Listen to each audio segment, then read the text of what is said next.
This is an example of one that I showed at the hearing recently. This is a spherical orb, metallic, in the Middle East, 2022, by an MQ-9. I will come back to the sensor question that David raised here in a moment. This is a typical example of the thing that we see most of. We see these all over the world, and we see these in making very interesting apparent maneuvers. This one in particular, however, I would point out, demonstrated no enigmatic technical capabilities and was no threat to airborne safety. While we are still looking at it, I don't have any more data other than that.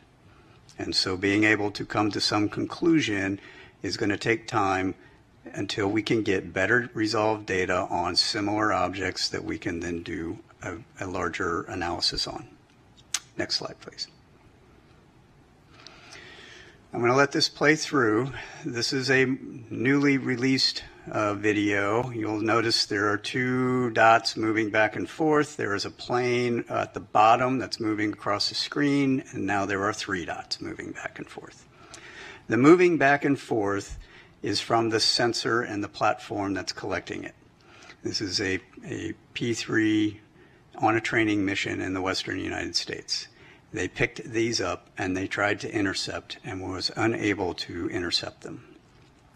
Apart from that motion, and you'll see a little bit of defocusing from the sensor itself, there is no other oddity about this, except for the fact that they couldn't catch them. The reason they couldn't catch them is because after further analysis, it was shown that those objects were actually much farther away from the P3 than they thought.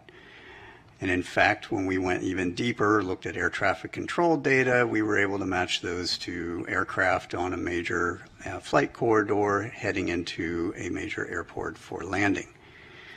This is the kind of thing that can spoof and or provide misperception of both very highly trained pilots as well as sensors, right? And this was reported as an odd grouping of 3 UAP. All right. That is not to say that the pilots didn't know what they were looking at, or they knew what they were looking at, but they weren't really sure. But it also is meant to say that when they're not sure, they're reporting it now, and that's what they're supposed to be doing. And then we have to go look at it.